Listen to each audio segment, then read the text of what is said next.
So welcome to Satsang. Also, I'd like to welcome Ananda, who's visiting here with us. Hello, Ananda. Hello.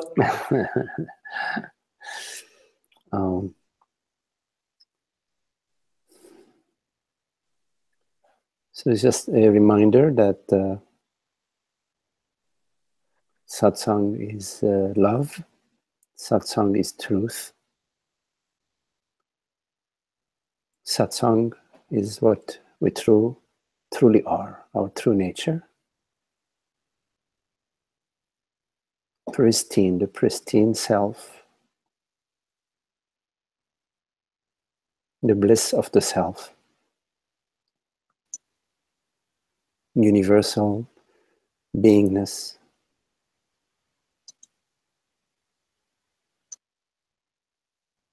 There are no experiences that are personal.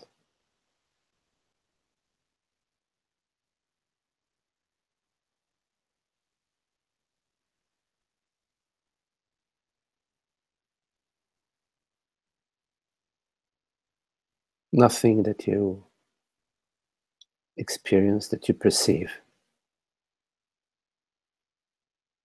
refers truly, in truth, to a person. The personal impression is a mentation. It is a thought, inherited thought and belief that I am a male or a female body-mind, that I am a person.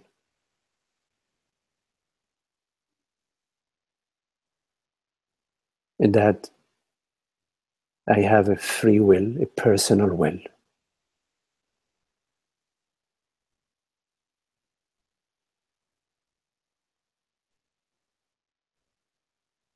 The reality of this impression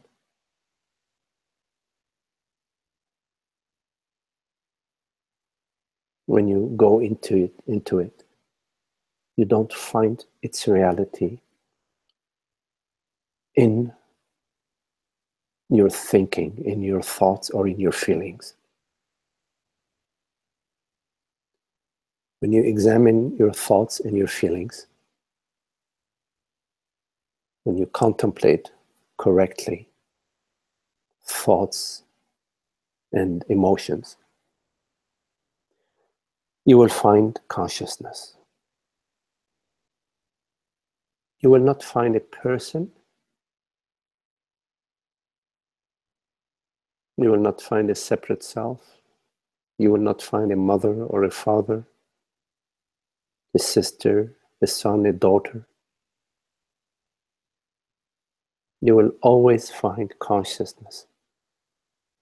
That you can bet on. You may wonder, well, what is it that finds consciousness?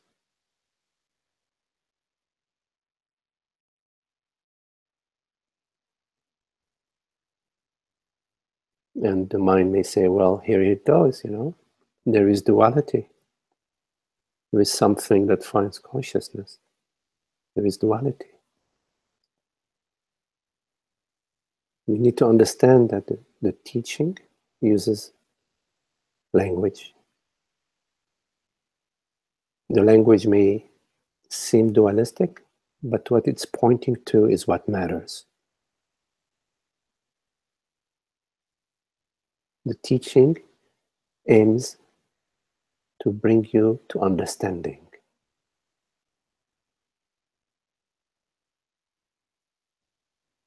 So we say that it is consciousness that finds itself, meaning the realization, it's a simple realization that I am conscious, and that there is only one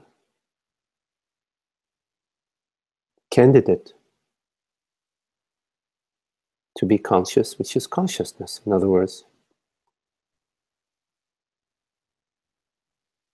non-consciousness cannot be conscious. Only consciousness can be conscious, is conscious. So when we say, I am conscious, we are saying in small print that I am consciousness, and that this I that is consciousness is conscious. And so we need to bring the small print into big print.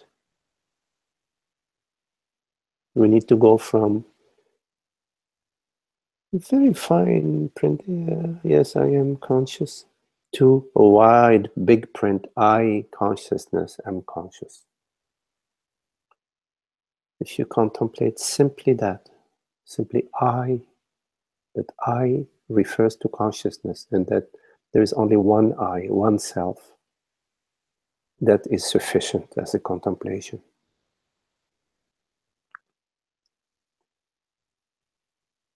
Of course, it has to resonate for you. Anyways, welcome to Satsang, and if you have any questions, I welcome them, and we can contemplate your questions together.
So since there aren't any questions yet, I will reply to two questions that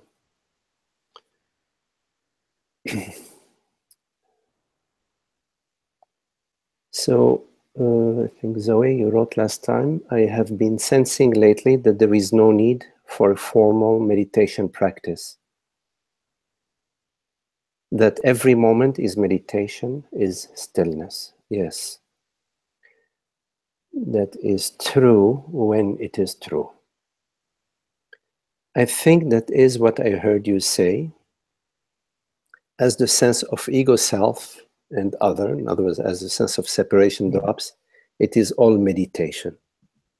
So could we say that a formal meditation practice is helpful until it is no longer necessary? Yes, yes, Zoe. Yes, the formal meditation practice is helpful, especially if you are doing it out of love, out of interest. It's not something that is being imposed on you by the mind, because whatever you impose is imposed from you internally or externally, there's going to be a resistance. And so that's not meditation where there is resistance. is not really fruitful. I remember when Julien was young, we had decided that we're going to take him to learn piano lessons, and he was pretty talented, because I used to go with him to the classes, but he didn't want to do it. So there was a resistance in him, and I tried, to point out to him that maybe this will pass, but it didn't, and so we stopped that exercise. So meditation that speaks to your heart is, of course, the correct meditation. And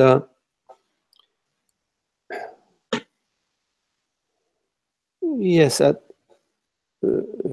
the practices that we do in our journey are just simply tools.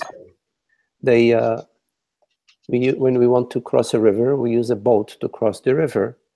But when you're on the other side of the river, you don't need to hold on to your boat. You let it go. So meditation practices, the way, are like that as well. You use them.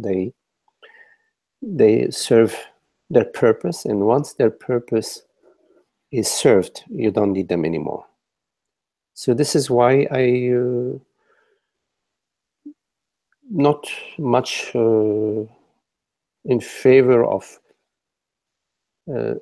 labeling myself as a Zen student or a Buddhist or an Advaitist or any of that, because these schools, these labels, these methods that you use, they're just means. If you take a ferry to cross the river, you're not going to walk around after, when you're on the other side of the river, defining yourself as, yes, I'm a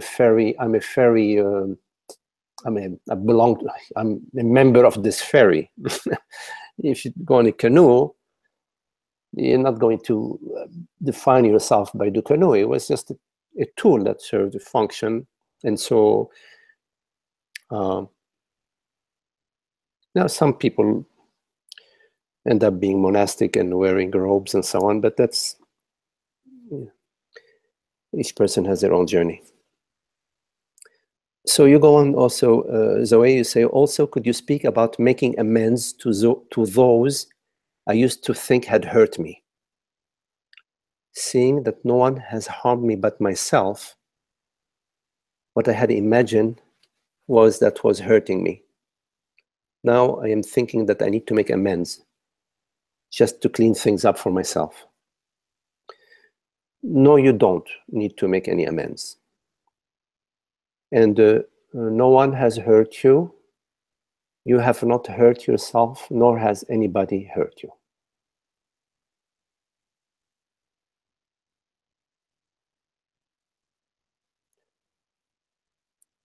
Okay, I hope that's good enough. Do we need to say any more about it?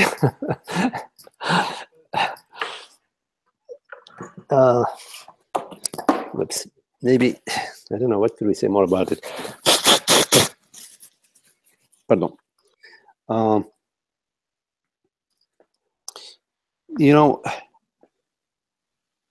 in ignorance, we believe that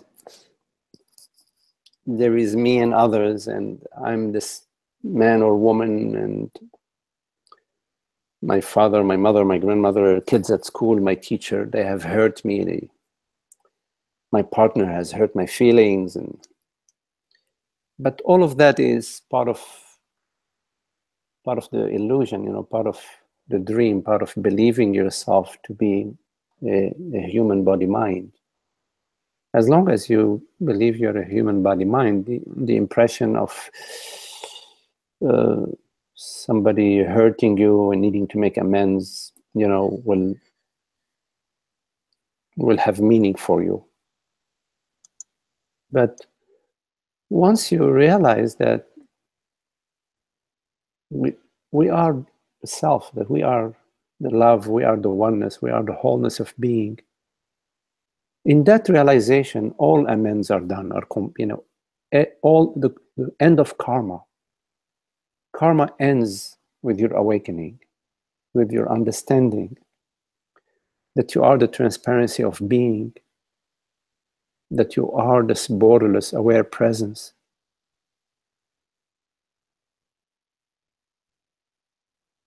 That what you truly are is the radiant light of being.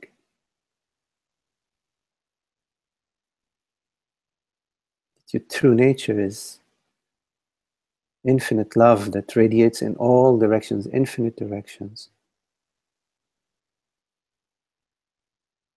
In that understanding, the other is yourself, is your very self, is very dear to you, like your own heart. You recognize the one heart, the heart of being, the heart of love, the heart of oneness. Just remain as that, and if you, on occasion, go back to the old habits of perceiving yourself as a person, it's okay. Don't be so judgmental. Actually, don't be judgmental at all. Allow whatever unfolds to unfold, because it is unfolding. It's unfolding in the vast space of being.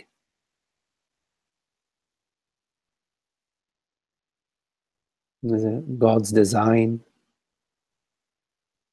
is this openness, this bliss, this peace. No lack, nothing that you need to attain, to repair, to fix, to achieve.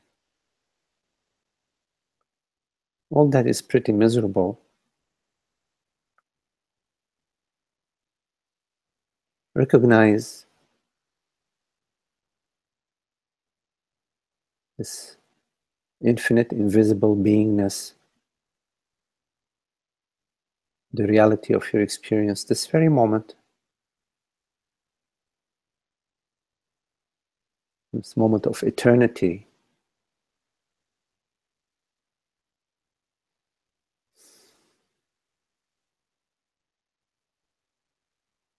We are eternal beingness, eternal beings, not mortal body minds. The mortal body mind is an impression that we dream in our night dream and that we dream in our waking dream. But our dreams do not define us.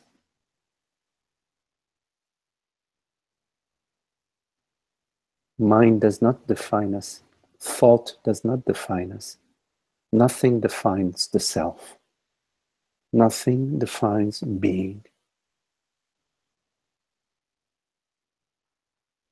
Be watchful not to seek feelings and sensations and emotions. There is an addiction to feelings.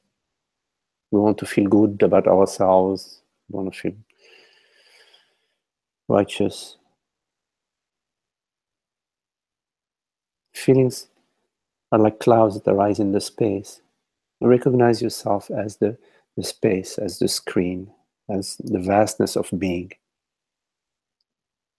In that recognition, all amends are done without anybody doing any amends. It's all settled. The end of karma. So I hope this answers your question, Zoe. Thank you. There's another question that was sent to me. It says, "Hi Magdi, I just wanted to ask you if there is a system behind the non-dual state, or is it a natural state without effort? And if so, what makes this state possible?" Well, first of all, it's really important to understand that a state has nothing to do with our true nature. The states, the waking state, the dream state, the deep sleep state, have nothing to do with Advaita. A state is an experience in time and space. It has an arising, it has a cause, it is maintained via certain, well, if you're smoking a big joint, then the state will be maintained as long as the THC less in your body. Well, pardon. So a state has is in the causal realm, is in the human realm, in the mind realm. Non-duality is our true nature. Advaita means not two. Is a way of speaking, is a language to point to, not to a state, but to the reality, the one reality. That reality is not two. There isn't a human reality and God's reality. There's only one reality, which we refer to as God's reality, or you can refer it as life, you can refer to it as love, you can refer to it as truth. It doesn't matter, as long as you're understanding that there is no separation, that separation is illusion. So your question, is there a system? No, there is no system when it comes to the self. But there are systems when it comes to various mind activities and various goals that you want to achieve. But that's not your question. You're asking about non-duality, and so no, there is no system. And is it natural without effort? Absolutely. Effort always refers to someone exerting a certain effort towards a certain goal. It could be, for example, you want to be a great basketball player, so you go out and you practice every day, for 2 or 3 hours. And if it's in the winter, you practice indoors. If you want to be a musician, you practice the solfège for hours and hours and hours, and you start practicing more complicated, advanced. So effort refers to a subject and an object with a goal orientation. But our true nature has nothing to do with any effort or any goal. It's just about ceasing to mistake ourselves to be some separate self. And we can come to the end of this belief and this feeling of being a separate self in the contemplation, in the examination, in the inquiry. Because you have all it takes, you are completely equipped to contemplate, to wonder, to look at what is the basis, what is the proof, what is the evidence that I am immortal body-mind. Ask yourself that question. What evidence is there outside of the belief, outside of the fact that everybody else believes it? Who cares if everybody else believes it? If one person jumps off the cliff, you're not going to jump off the cliff. Not if everybody's jumping off the cliff. It doesn't mean you want to jump off the cliff too, just to find out what it's like. So on what basis do you believe that you are immortal body-mind? So look at that. In the absence of the thought that I am born, are you born? In the absence of the thought that I'm a man or a woman, are you a man or a woman?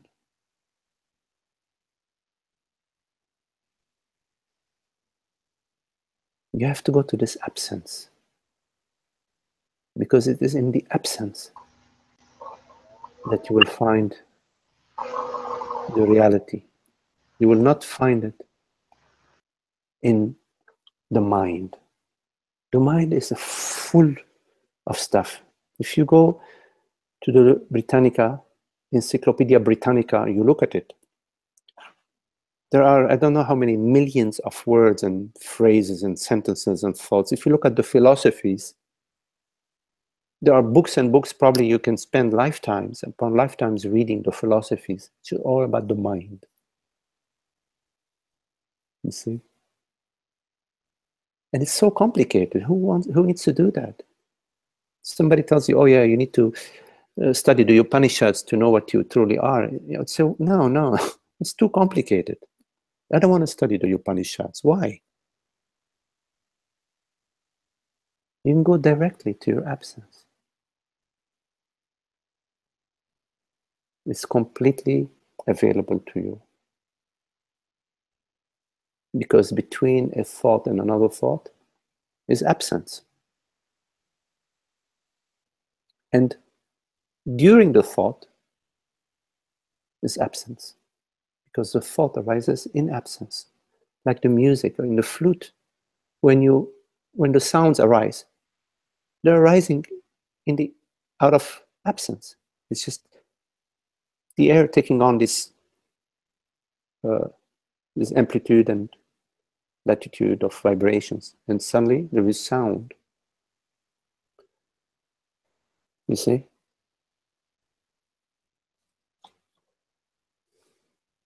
So the last question, and if so, what made the state possible? It's not a state. What makes God? God makes God. God is God. Truth is truth. What makes truth? Truth. What makes consciousness? Consciousness. Makes itself. There is no external causality in truth. There is no external causality when it comes to God. Well, thank you for your question. So, if you have any questions here among our friends,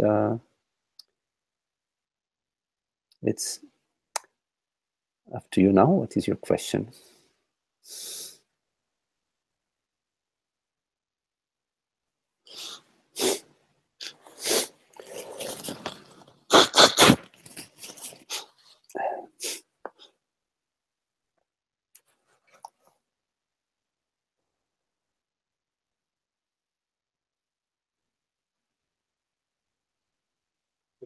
There yet, yeah, no, there's no question. Yes.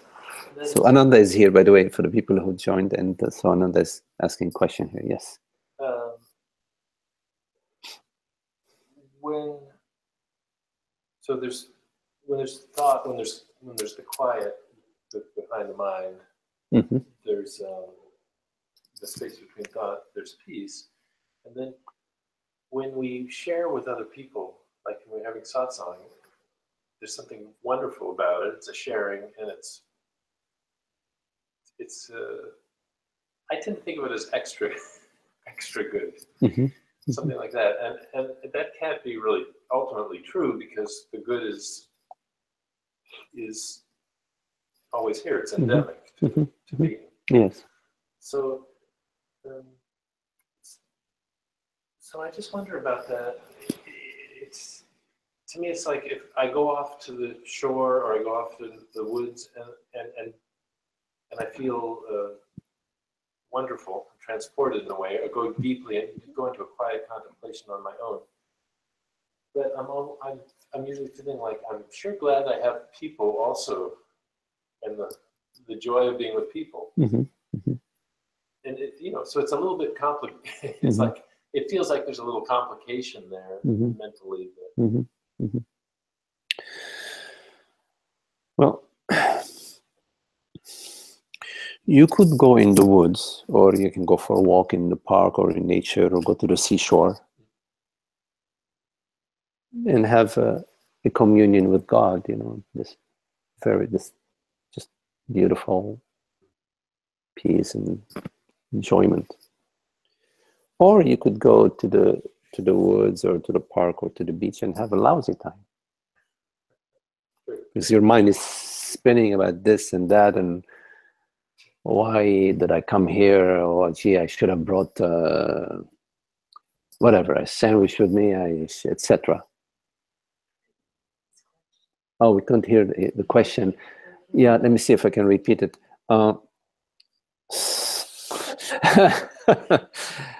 So the question, maybe you want to Okay, I'll say the question. Okay. The question was when I go off to the woods and have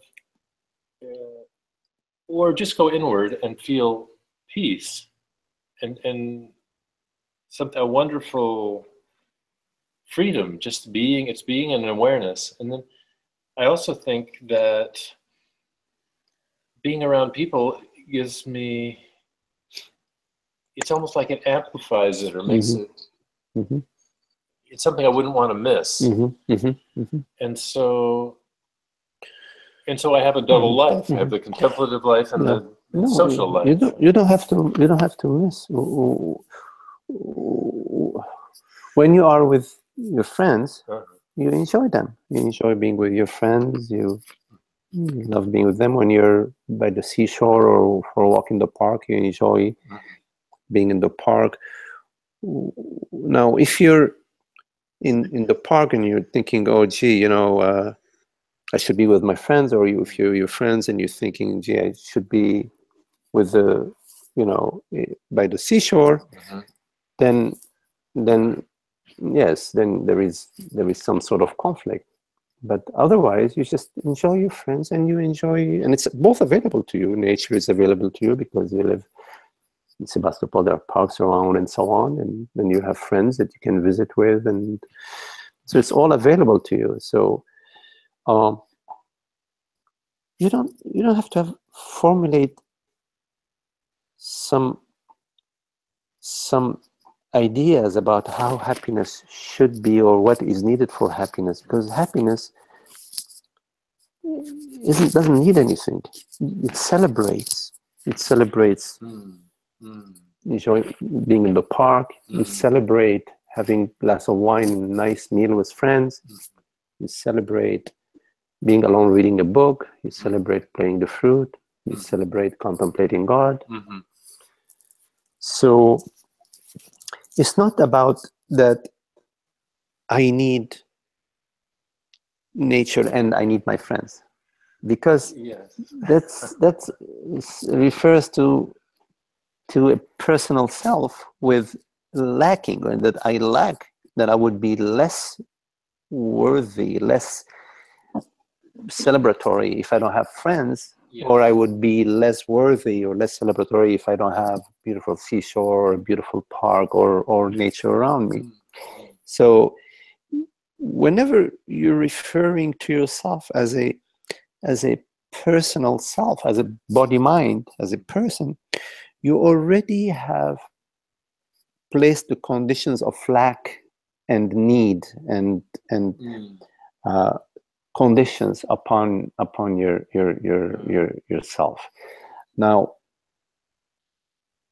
when you don't place any conditions upon yourself, when you don't limit yourself or define yourself, you find that you're just in presence. We don't need to define ourselves, to just be together, to celebrate being together, to look at each other, to speak together, to sing together, to whatever we do. Yes. So I have a feeling that this tendency to divide ourselves, into I need this and I also need that, that the root of it is that we already have divided ourselves from God. We've already divided ourselves, separated ourselves from the wholeness. We have already committed the original sin of being this mortal body mind, and now the thought arises, well, I need to have a good job, a good park, good friends, and good bank account, a good house, blah blah blah blah blah blah. You see, so there is an initial division from which all the other divisions sprout. And the initial division is to mistake ourselves to be a form and to overlook the formlessness of being. You see, the formlessness of presence, the formlessness of consciousness, the reality. It's our reality. It's just see it, experience it, and feel it, and rejoice in it, and recognize it. Yes, I am this formless self, this aware, awake presence. You see. Tara just said something really beautiful to me a few minutes ago. It's that people think the world is such a big deal. The world, yes. The world is it, or something. Yes. And I don't know what exactly she said, but it was like there's like a formless wind of or spirit, really, that it's always here. Yes. It doesn't have to do with yes. The world. What you're saying, it's always present. The world, when we say the world, we're referring to perceptions, to thoughts, to meditations. Right? Yes, yes, true. Because we perceive the world, we think of the world, we touch the world, we sense the world, we feel the world, you know? So we're referring to thoughts, sensations, and perceptions and meditations, yes? Yes. That's what the world is. But the world, these appearances, appear to I, to the self. Yes. I perceive that. Right. So Tara speaks very beautifully about this, how the focus is as if we're hypnotized by what appears, and we overlook what doesn't appear. We overlook the infinite, invisible presence. We overlook the reality that doesn't appear, and we are fascinated by what appears. It's like in our night dreams. We sleep. We totally overlook that we are the dreamer, and we are fascinated by our dreams. You know, all the events. And then when we actually get a little bit lucid in the dream and say, "Hey, what's going on here?" yeah. Sometimes it's like that. Yes. So waking up is waking up from ignorance. Is waking up from the identification and the belief that I am character in the dream. You see, if you're a character in the dream, you know you're in trouble. Well, just one more thought. Yes. Well, there's a feeling like, well, if I don't monitor things a little bit, maybe I'll be, kind of a loose cannon. Maybe I won't make a good impression. I'll be something or other. Yeah. And then if I totally let it go, you know what I mean, and don't monitor. Yeah. No, God. Yeah. The thing is, if you don't monitor yourself, you may be a loose cannon, and you may offend a lot of people, or many people won't like you. That is true as a person. As a person, you see, as a person. Yeah, as a person. So there is intelligence. Intelligence doesn't belong to the person. It's shines through the body-mind. It shines through the person, but it belongs to God. We don't manufacture intelligence. Intelligence comes through. We don't manufacture the brain. The brain is all God's creation. Now, there is intelligence. And we all know, like animals, for example, the deer, when they are, the antelope, in the Serengeti, they are very alert. They have sense of smell and the sense of hearing very developed. So they can detect when there is a predator that's coming, a lion or a tiger is coming. They're gonna run very quickly. So that's already built into this the cellular intelligence of the form. There is an intelligence. There is an intelligence to water. Like when water reaches a certain temperature, it becomes ice. There is it's built into the organismic systems. Similarly, for the human race, the human tribe, there is intelligence. We know when we are talking with somebody who has big muscles and very strong. We are very careful not to offend them, because we don't know.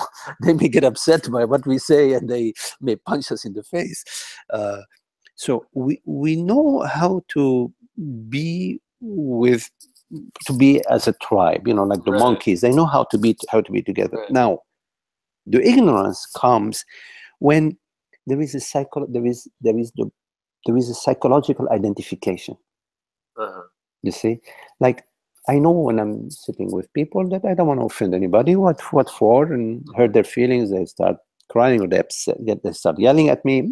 So don't like that. But when I'm speaking to people, so they have a good impression of me. Oh, what a great guy he is. He's so talented. He's a great musician. He's a great singer. He's a great satsang giver. You see that. Now there is the psychological identification.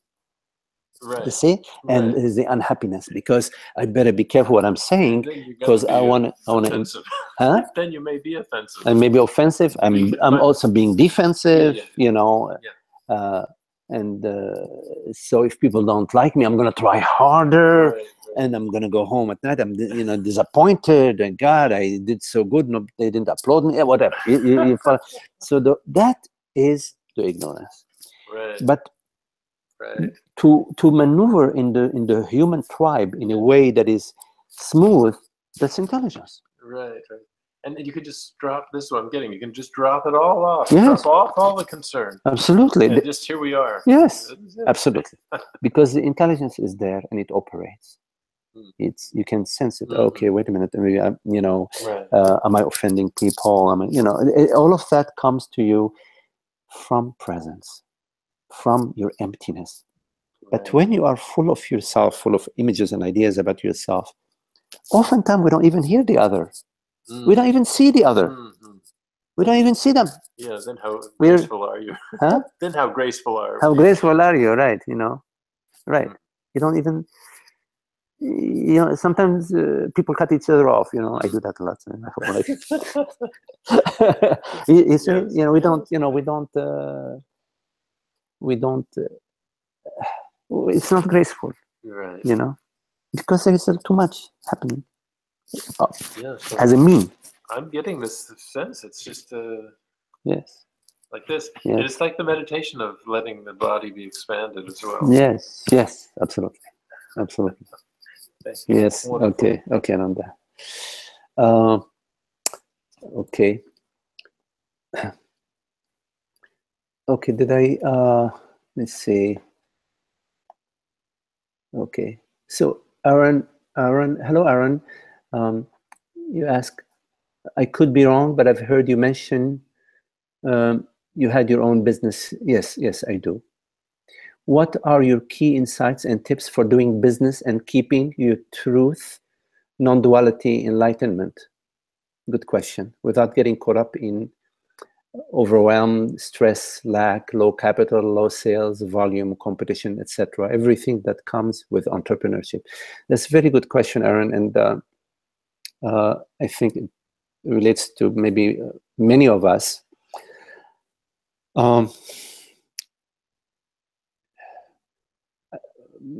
My whole life I've been in business and had family responsibilities, worked various entrepreneurial sort of businesses. It was always important for me to be my own boss. I never worked for anybody in a company or anything like that.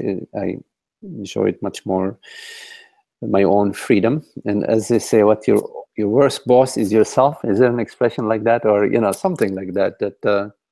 Sometimes taskmaster. Sometimes I was a really tough boss with myself. But coming to your question, it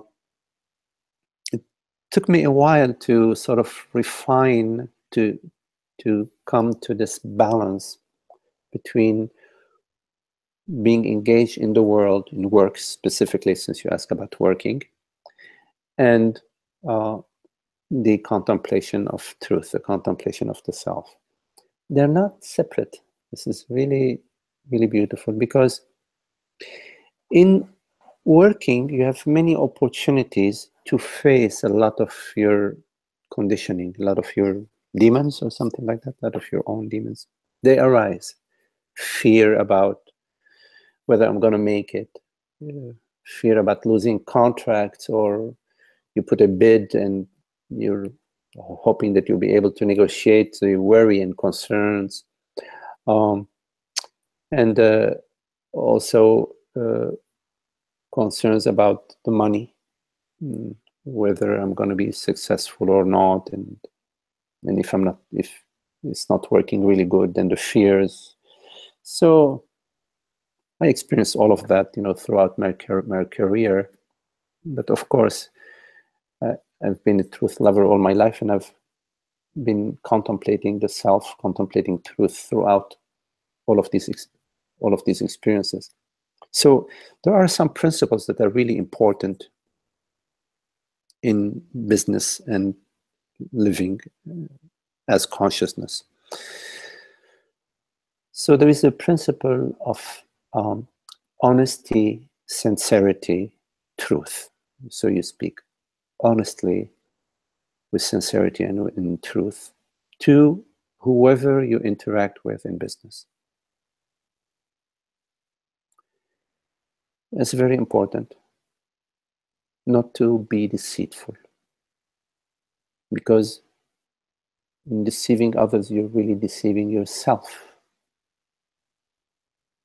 And that's very unhappy. It comes back to bite you, and it's unhappy. Also, it's very important in business to be fair, meaning whatever actions, choices you make have to be a win-win for everybody that is involved. Now, it may not be very obvious, but the intention is what really matters. Your intention is not just for you to make the money, no matter what cost, but for everybody to win. You want the client to win, you want your employees to win, you want yourself to win, you want to take care of your family. Of course, understanding that everybody has families, everybody has expenses, cost of living, and so you take all of that in consideration. Another very important, principle in doing business is that you do your best.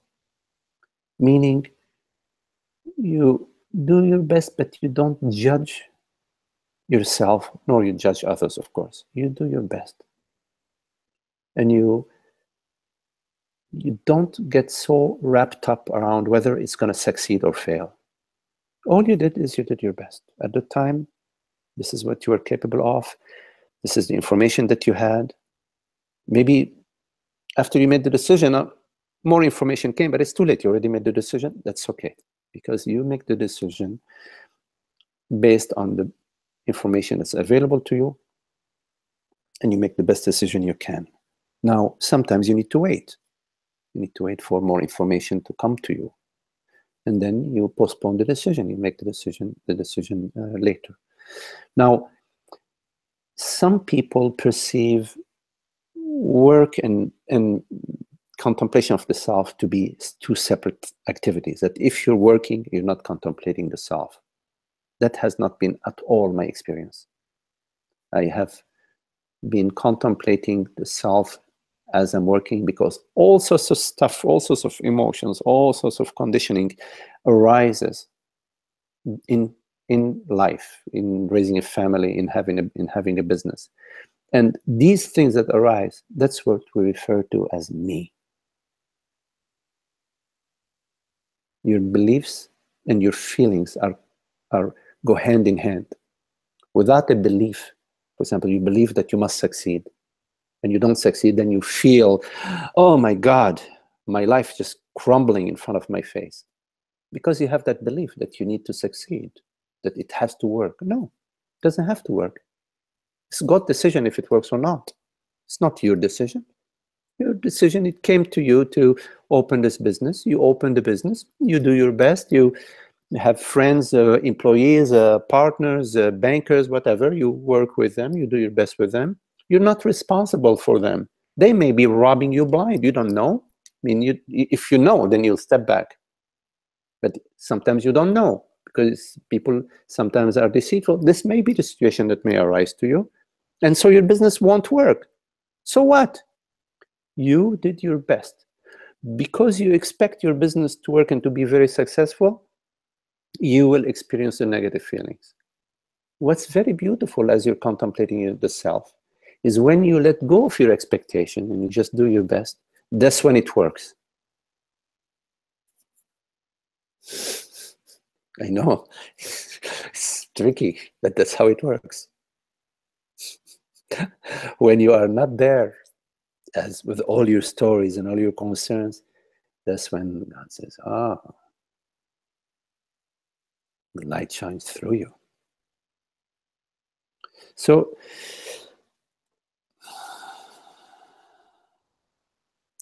it's important to understand in business that everything that comes to you comes from God. It doesn't come because of your effort. It doesn't come because of you. It comes through you, to you. And the way it comes to you is by giving. When you are giving, you are receiving.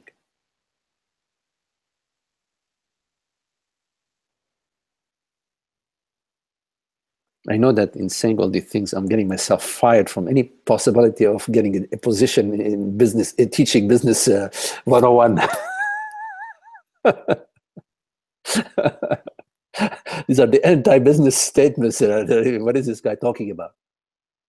But contemplate that. Contemplate. We always want to take. We want. Imagine everybody wanting. Who's going to give? Say, God give me, God give me.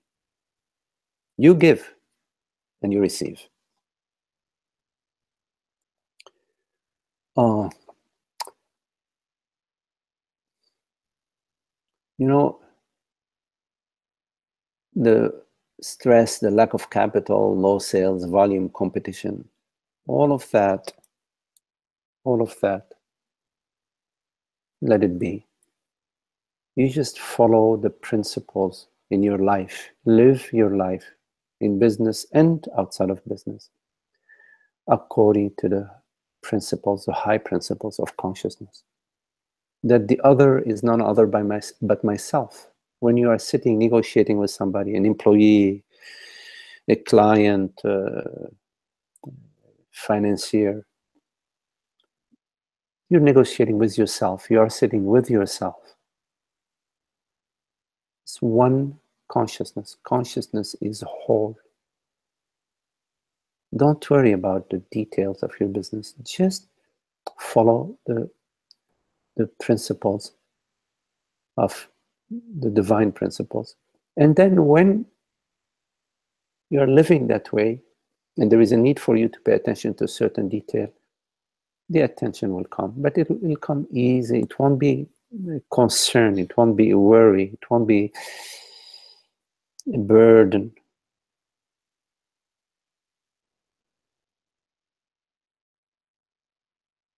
Tara often tells me, like, you work so hard, you work so much? And I tell her, oh gee, I don't work. I don't work at all. And she's right and I'm right. We're both right. In that there is no division between working and not working. What is it to work?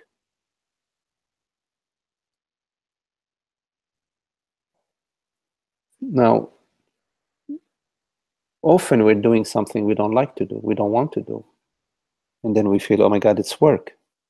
You know, if somebody tells you to wash the salad and you don't like washing the salad, it feels like work to you. But if you're okay with washing the salad, it's not work.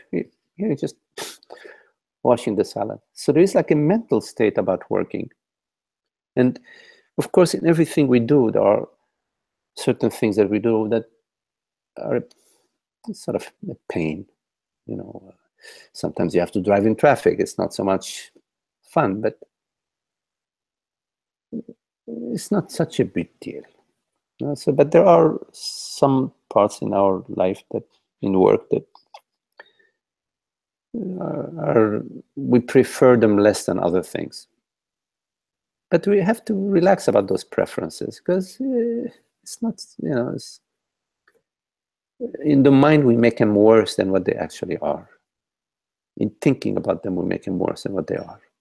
But if you just don't have a position about it, you just go along with it. Now, there are some things we love to do. And then, of course, if we are doing what we love to do, it's beautiful. I remember Francis Lucille speaking once about business and saying, well, ideally, you're doing what you love to do. And if you love what you're doing, then it doesn't matter how it goes and how much time you put in and so on, because you're loving doing it. But if you're working, it's not in a place that you love or something that you love to do, then you want to minimize the time that you spend on that job and maximize the revenue. So hopefully you're just working just a few hours a day, and it's paying the bills and more. So that's then a compromise that you're making. You're a few hours of your day and then you have the rest of your day that's free to you. Anyways, I went really far away with your question, Aaron. Please feel free to ask some more if I overlooked some parts of your question that you wanted for us to go into, okay? And if you bring in what's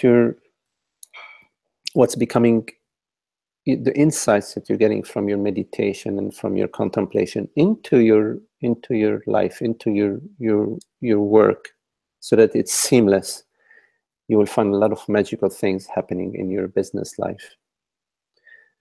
And just one more thing, like I had this very strong vasana, this very strong conditioning of working really hard for my mother and my brothers and my family. That was one of my strong vasanas. And it took many years for it to sort of dissolve and for it to sort of cease to be, to have a hold on me. So sometimes there may be some vasanas in your life, in your work life, that will be operating and making some sort of internal pressure for you, but they're meant to be there for you to become free. So in time, hopefully sooner than later, they will deliver you to a higher freedom. Well, thank you for your question, Aaron.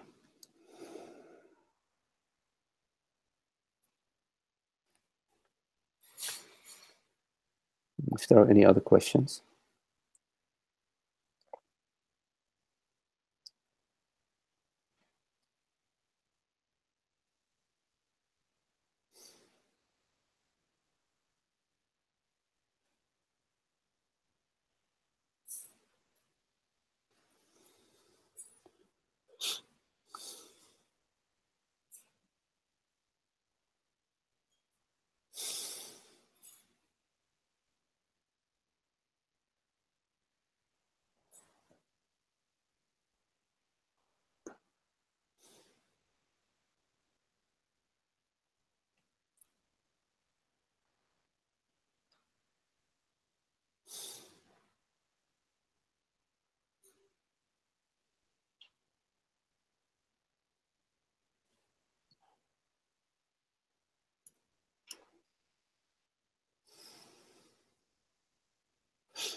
Hello, Emmanuel.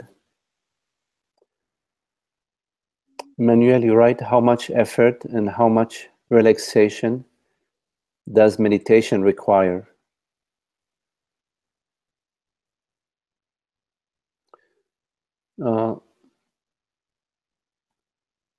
Meditation requires your love, your passion for truth, not your interest in your personal self,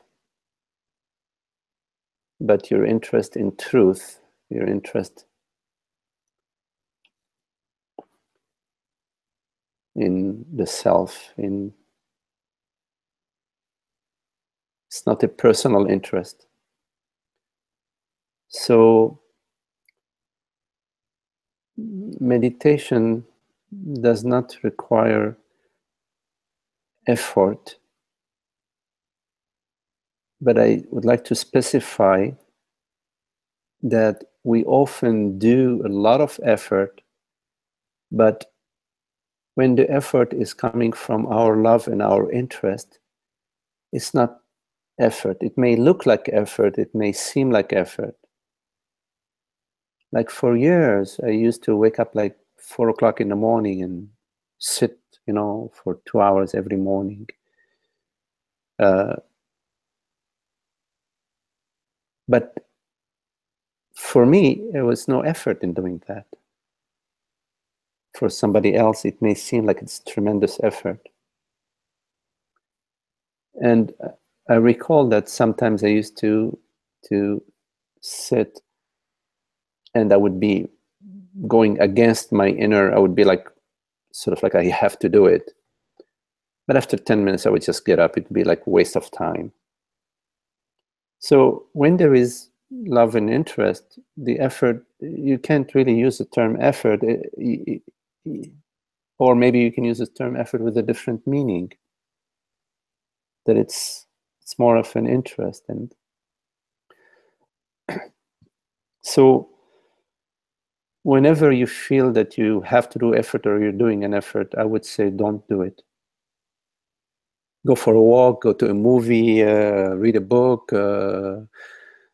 call some friends and invite them for dinner, or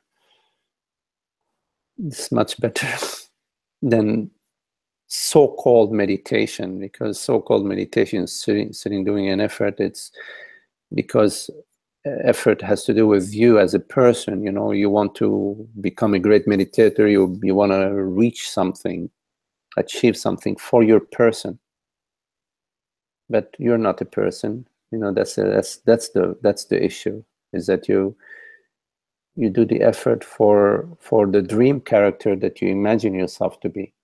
Now, relaxation, on the other hand, relaxation is our natural state. I mean, look at babies. They're so relaxed. They're like a bundle of joy and love. They're like, they're so beautiful, right? They're very relaxed. But when we grow up and then we become more and more rigid, less and less relaxed, we want to sit in a certain way so people look at us and see us in a certain way. And we pick up all these non-natural way of being. We lose our spontaneity, we lose our sense of play, our flexibility, our innocence to all these images and all these beliefs. But coming back to relaxation is our natural state. You could say that our true nature is relaxed beingness. But it's a relaxation that has no opposite. It's like infinite relaxation. So you could say that Sahaja Samadhi is infinite relaxation on all levels. On all levels, infinite relaxation. So yeah, go for it. Infinite relaxation. I take it back. I wouldn't say go for it. You are that, you see. The more you notice how silly it is to live contracted. I need this, I must have that. And we keep on thinking about the past and the future, me in the past and how am I going to be in the future. It's so miserable that we can't just enjoy being. We think of happiness tomorrow. This is a joke. I mean, happiness tomorrow is a joke. Because how can you be happy tomorrow if you're not happy now? It's now. You never experience tomorrow. There is no tomorrow. It's just eternity. It's just eternity. Yes? So eternity is a relaxation. So enjoy relaxation. Yes, enjoy relaxation. Live in your enjoyment of relaxation. Now, relaxation doesn't mean you're sitting as a blob doing nothing. I don't mean that. It's an inner relaxation. I mean, look, there are some rock climbers. You see them how like they're moving, climbing a cliff that is very, very, very steep, but they seem to be like, there is an inner relaxation in how they're doing this. Of course, there's a lot of skill too, but just using it as a metaphor, that it's an inner relaxation. You could be a sprinter, but within yourself there is an inner peace and relaxation. Actually, sometimes there are people who do sports because they experience through the sports and through the chemical shift that happens in the body when they're doing a strenuous sport, and an inner peace and inner relaxation. That's a little sample of our true nature, which is effortless, complete relaxation. You follow Emmanuel? Yes? So just follow the relaxation, follow what you love in the meditation. Do what you love in the meditation. Get drawn by the love, because you're doing meditation because it's something that speaks to your heart. You follow, it speaks to your heart. Something opened up for you and said, okay, I want to sit quietly, whatever, whichever way, you do. That's beautiful. There isn't like any meditation technique. It's just what speaks to you, what refers to you as meditation, that brings you to the contemplation of truth, contemplation of God, the contemplation of causeless peace. Causeless peace.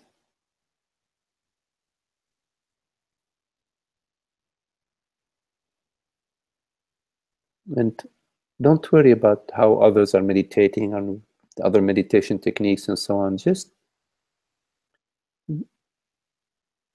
follow what resonates for you.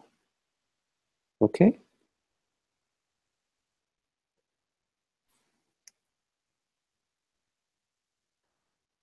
Okay, Aaron writes, I need to get back to business. Haha, thank you for answering my dear answer. That's great. Okay, Aaron, I enjoyed your question.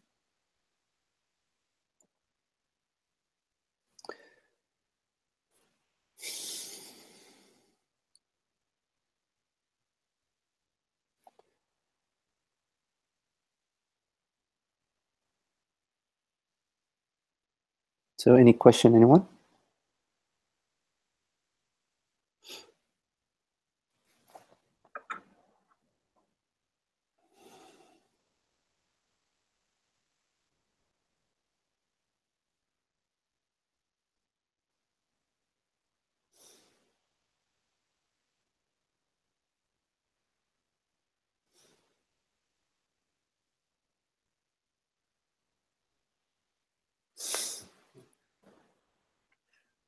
Just so that people can hear the question. See, I'm enjoying Maggie's company very much, and something about satsang it's like a real blissful feeling. I feel it in my heart area mostly, and it's like just a spaciousness coming through. Beautiful. And, beautiful.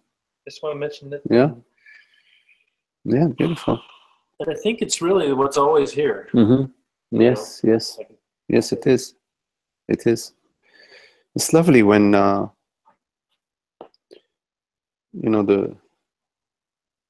you walk in the orange grove and you smell the oranges. You know, you smell or you walk in a rose garden, you smell the roses. It's really lovely when you start to, you know, experience the perfume of the self. You know, this openness, this peace, causeless, and it's just there. And the contemplation of the self, what they say, you take a step towards God, God takes 10 steps towards you. That's how it works. You know, it comes to you, grace comes to you. And says, oh yeah, you love truth, so it's truth that reveals itself. And truth is without opposite. There's no opposite. So it's just the openness of being. You see, the mind is always thinks of truth versus untruth. You know, the good versus the bad. But at the consciousness level, it's not at the mind level. There are no opposites. So there are absolutes. It's the truth, love, beauty, peace, beingness. They're absolute qualities of being, of self, of God. Yeah. Well, thank you very much for your lovely company and for your friendship and love for truth. And so there is, I think we have a meeting this Saturday, and then satsang online will probably be next Thursday. Jennifer, thank you, very sweet hangout. Gratitude to my Dima attend. Yes, Jennifer, very lovely. Okay, namaste. Okay, love to you all.